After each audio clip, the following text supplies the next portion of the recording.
بسم اللہ الرحمن الرحیم۔ عربی زبان کا مشہور مقولہ ہے کہ کمینہ اور گٹیا جب تھوڑا اونچا ہو جاتا ہے تو تکبر کرتا ہے، اور اگر اس کو حکومت مل جائے تو ظلم کرنا شروع کر دیتا ہے۔ ظلم قابل مذمت ہے اور حق گوئی کا تقاضا ہے کہ ظالم کے منہ پر اس کے ظلم کی مذمت کر کے بمطابق حدیث نبوی صلی اللہ علیہ وسلم افضل الجہاد کا ثواب کمایا جائے۔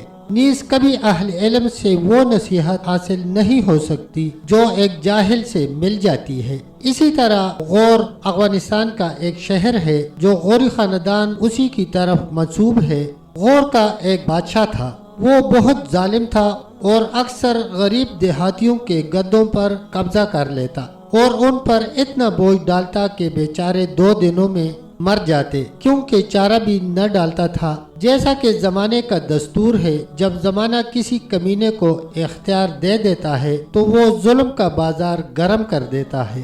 جیسے مغرور اونچے مکان والا اپنی چھت کا کوڑا نچلی چھت پر پھینک دیتا ہے۔ کہتے ہیں کہ ایک دفعہ یہ ظالم بادشاہ بڑی شان و شوکت کے ساتھ شکار کے لیے نکلا۔ جب شکار کے پیچھے گھوڑا دوڑایا تو قافلے سے دور نکل گیا۔ واپسی کا راستہ معلوم نہ تھا۔ ناچار ایک دیہاتی کے ہاں رات کو ٹہر گیا۔ کیا دیکھتا ہے کہ ایک دوسرا دیہاتی ایک نہایت ہی طاقتور گدے کو مار رہا ہے کہ گویا ابھی اس کی ہڈی توڑ دے گا۔ جب بادشاہ کی نظر اس دیہاتی پر پڑی تو بادشاہ نے اس کو ڈانٹا کہ کیوں بلا وجہ اس بیچارے کو مارتا ہے۔ دیہاتی نے جواب دیا، تو چپ رہ، اس میں بھی مصلحت ہے۔ بادشاہ نے پوچھا، بھلا اس میں کون سی مصلحت ہے؟ تو دیہاتی نے جواب دیا، جو حضرت خضر علیہ السلام کے کشتی توڑنے میں مصلحت تھی، قرآن پاک کی سورہ کہف میں واقعہ موجود ہے۔ بادشاہ نے کہا، ہاں۔ تو ایک ظالم بادشاہ تھا جو صحیح سلامت کشتی پر قبضہ کر لیتا۔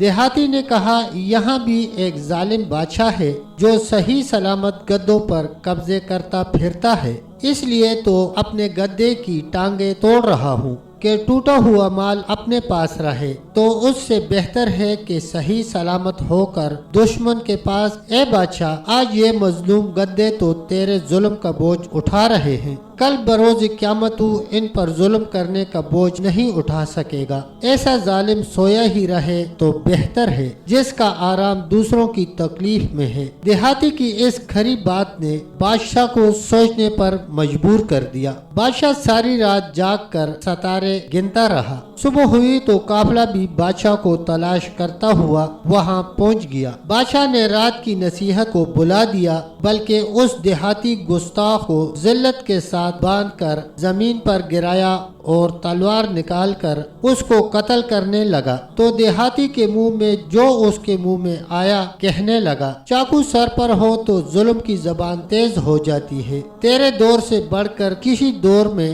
ظلم نہیں ہوا۔ تیرا علاج صرف ظلم چھوڑ دینا ہے، نہ کہ مظلوموں کو مار دینا۔ ظالم یہ امید نہ رکھے کہ اس کی نیک نامی دنیا میں پھیلے گی۔ تجھے نیند کیسے آ سکتی ہے جبکہ تیرے ہاتھوں سے ستائے ہوں کو نیند نہیں آتی؟ صرف دربار کی خوشامد تجھے قابل تعریف نہیں بنا سکتی۔ منہ پر تعریف کا کیا فائدہ جبکہ پس پشت ہر کوئی تجھ پر لعنتیں برسا رہا ہے۔ ظالم بادشاہ کے ان باتوں سے ہوش ٹھکانے آ گئے تھے۔ جاہل دیہاتی کی کھری کھری باتوں سے اس کو ہدایت مل گئی۔ ظلم کرنا چھوڑ دیا اور اس دیہاتی کو انعام و اکرام سے نوازا، بلکہ اس علاقے کی حکومت ہی اس دیہاتی کو بخش دی۔ عربی زبان کا مشہور مقولہ ہے کہ جب کمینہ اور گٹیا جب تھوڑا اونچا ہو جاتا ہے تو تکبر کرتا ہے، اور اگر اس کو حکومت مل جائے تو ظلم کرنا شروع کر دیتا ہے۔ ظلم قابل مذمت ہے اور حق گوئی کا تقاضا ہے